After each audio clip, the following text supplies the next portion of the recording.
ইতিমধ্যে 2026 বৰ্ষৰ অসম উচ্চতৰ মাধ্যমিক পৰীক্ষাৰ ফলাফল ঘোষণা হৈ গ'ল আৰু এই ফলাফলত উৎফুল্লিত হোৱা দেখা গৈছে সৰুপেটা অঞ্চলৰ এখন আগশাৰীৰ শিক্ষানুষ্ঠান আৰ্যভট্ট একাডেমীৰ পৰিয়ালবৰ্গ।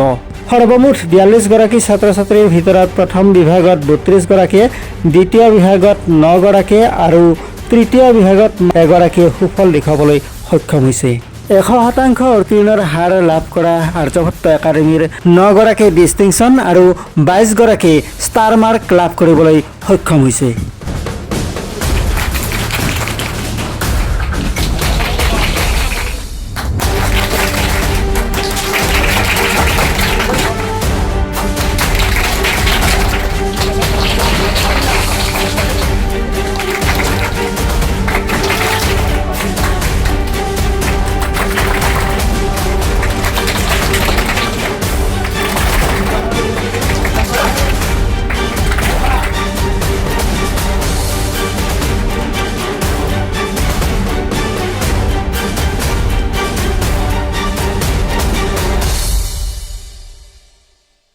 উৎফুল্লিত মানে আজি অলপমান বেছি উৎফুল্লিত।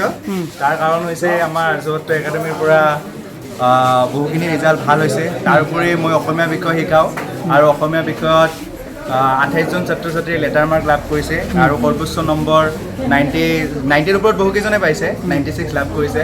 আৰু সৌভাগ্যৰ কথা 96 যিগৰাকী লাভ কৰিছে নিকিতা পাল, তাই মেট্ৰিকত 61 মাৰ্ক লাভ কৰিছিল অসমীয়াত, কিন্তু তাই এবাৰ 96 পাবলৈ সক্ষম হৈছে। সেইকাৰণে আমি উৎফুল্লিত হৈ আছোঁ। মই অকল নহয়, আমাৰ লগত কল্পনা বাইদেউ আছে। বাইদেউ অসমীয়া বিষয়ত নম্বৰ পোৱাৰ কাৰণে বহুত বেছি সুখী হৈ আছে। গতিকে এইখিনিয়ে ক'ব লাগে।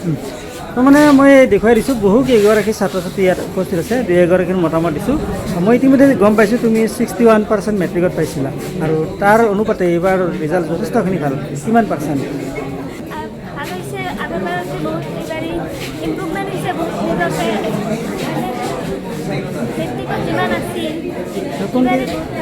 কোনকেইটা বিষয়ত তুমি লেটাৰ পাইছা? আৰু সৰ্বোচ্চ অসমীয়া বিষয়ত পাইছোঁ 96। মই সিখান মানে দুৰ্বল বুলি ভাবিছিলোঁ সিখানত, কিন্তু সিখানতে বেছি পাইছোঁ। তোমাৰ নামটো কি? নিকিতা পাল। ক'ত ঘৰ তোমাৰ? মই সৰুপেটা বাজাৰ। বাকী যি আৰ্যভট্ট একাডেমী ফেমিলি কি ক'বা ছাৰ বাইদেউসকলক বা ছাৰ বাইদেউসকলক ভালেই বুলি ক'ম। ছাৰ বাইদেউ বহুত সহায় কৰিছে আৰু চবে মানে বহুত চাপৰ্ট কৰিছে। তোমাৰ নামটো ক'ত? মোৰ নাম নমস্কাৰ শাশ্বতী দেৱী। ক'ত ঘৰ তোমাৰ? মই সৰুগুৰিত কেনেকুৱা ৰিজাল্ট হৈছে? ৰিজাল্ট ভবাতকৈ অলপ বেয়া হৈছে, আৰু যদি ভাল হ'লে আৰু বেছি ভাল লাগে। কিমান পাৰ্চেণ্টেজ? মোৰ 78.2। তো মানে কিমানখনত লেটাৰ পাইছা তুমি? কিমানখনত লেটাৰ পাইছা?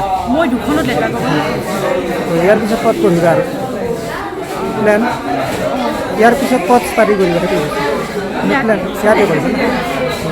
ঠিক আছে। তোমাৰ নামটো কোৱা? নমস্কাৰ, মোৰ নাম শ্ৰী লোপা মধুকল্য।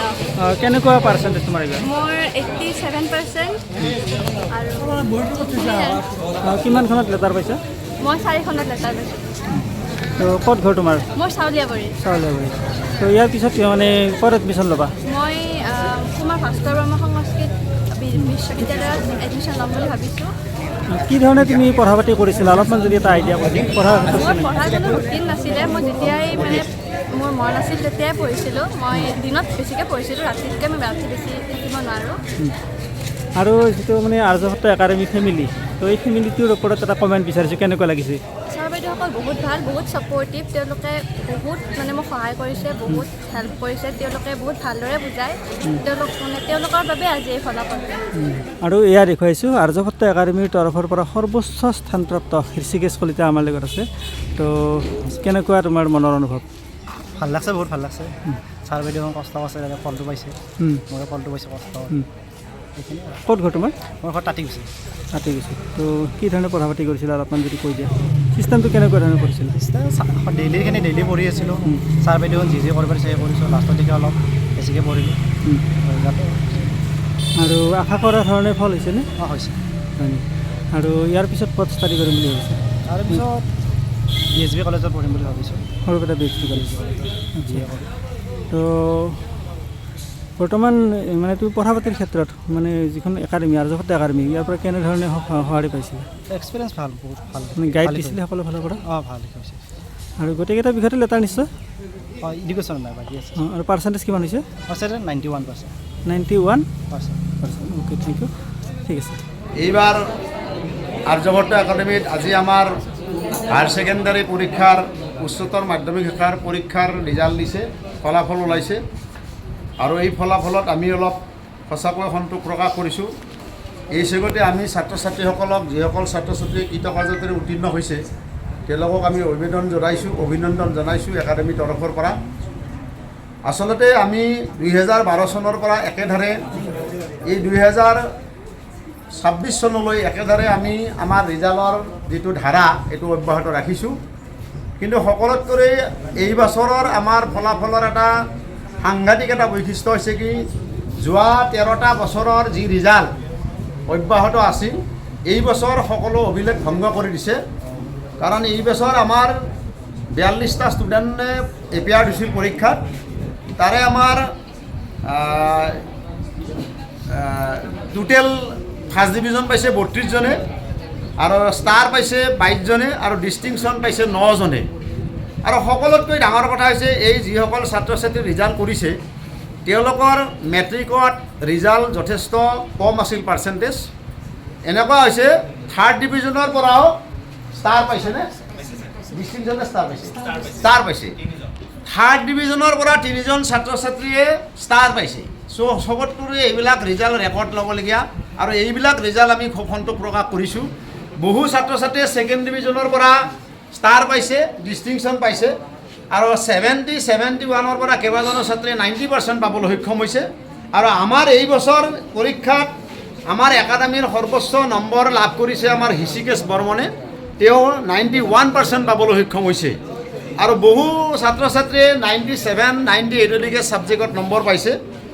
আমাৰ ইংৰাজীত লেটাৰ পাইছে 6 জনে, অসমীয়াত এতিয়ালৈকে 28 জনে লেটাৰ পাইছে। 42 জন ছাত্ৰ ছাত্ৰীৰ 28 জনে অসমীয়াত লেটাৰ পাইছে, চবতকৈ লেখত ল'বলগীয়া। ইকনমিক্সত 13 জন ছাত্ৰ ছাত্ৰী পাইছে, পলিটিকেল ছায়েন্সত 17 জনে পাইছে, এডুকেশ্যনত 1 জনে পাইছে, লজিক ফিলচফিত 17 জনে পাইছে, এডভান্স আছামিছত 1 জনে পাইছে, আৰু সংস্কৃতত 4 জন ছাত্ৰ ছাত্ৰী পাইছে। কিন্তু চবতকৈ ডাঙৰ কথা হৈছে কি, আমি এই ৰিজাল্টটোত এইকাৰণে আমি কৃতকাৰ্যতা লাভ হোৱা বুলি ভাবিছোঁ যে আমাৰ এই অঞ্চলত যিসকল ল'ৰা ছোৱালীয়ে মেট্ৰিক পৰীক্ষা দিয়ে, হায়াৰ ছেকেণ্ডাৰী HSLC পৰীক্ষা পাছ কৰে, তাত ভাল ভাল ল'ৰা ছোৱালীবিলাকে বাহিৰত যায়। আনকি আৰ্টছত পঢ়িবলৈও ছাত্ৰ ছাত্ৰীসকলে বাহিৰত যায়। কিন্তু আমি একেধাৰে আজি 2012 চনৰ পৰা আৰ্টছত ৰিজাল্ট কৰি আহিছোঁ। এই বছৰো আমি ৰিজাল্ট কৰিছোঁ। যে আমি যি ৰিজাল্ট কৰিছোঁ, এইবিলাক ষ্টুডেণ্ট আচলতে বৰ ভাল কেটেগৰীৰ ষ্টুডেণ্ট নহয়, কিন্তু আমি এওঁলোকক আমাৰ ইয়াত অহাৰ পিছত আমি এনেকুৱা এটা পৰ্যায়লৈ লৈ যাওঁ যে তেওঁলোকে ষ্টাৰ ডিষ্টিংশ্যন পাবলৈ সক্ষম হয়। আৰু যদি আমাৰ ইয়াত যদি ভাল ষ্টুডেণ্ট এডমিশ্যন ল'লেহেঁতেন, তেনেহ'লে আমি হয়তো 95, 98% ৰখাব পাৰিলোহেঁতেন। আমাৰ শিক্ষকসকলে ইমান কষ্ট কৰিছে, পাৰ্চনেল কাউন্সিলিঙকে কৰি প্ৰতিজন ষ্টুডেণ্টৰ ক'ত কি প্ৰব্লেম, হোম ভিজিটকে আদি কৰি আমি ছাত্ৰ ছাত্ৰীসকলক আমি উঠাই আনো, বিভিন্ন মটিভেশ্যনেল স্পীচ দি পেলাই তেওঁলোকক আমি উঠাই আনো, আৰু যাৰ কাৰণে ছাত্ৰ ছাত্ৰীসকলে পঢ়াৰ আগ্ৰহ বাঢ়ে, আৰু আগ্ৰহ বাঢ়াৰ কাৰণে তেওঁলোকে ৰিজাল্টবিলাক কৰিছে।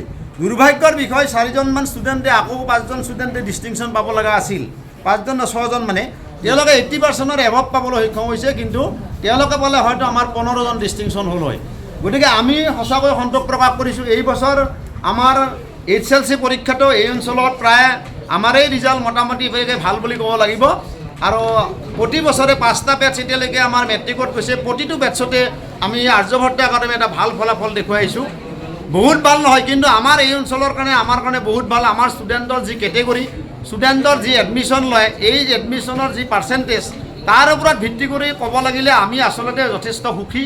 আৰু আমাৰ ছাত্ৰ ছাত্ৰীয়ে বহুত ভাল ৰিজাল্ট কৰিছে। 100% পাছ কৰিছে। আমাৰ 100% 100%, 42 আছিল, 42 পাছ কৰিছে। গতিকে আমাৰ 100% পাছ কৰিছে।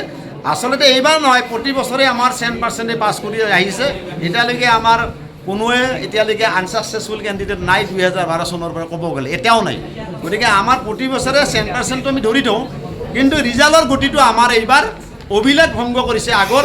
গতিকে আমি সেইকাৰণে যথেষ্ট সুখী। মই গতিকে সমূহ ৰাইজকে আমি আৰ্যভট্ট একাডেমীৰ তৰফৰ পৰা এই অঞ্চলৰ বৃহত্তৰ সৰুবদ অঞ্চলৰ সকলো ৰাইজকে মই ধন্যবাদ জনাইছোঁ।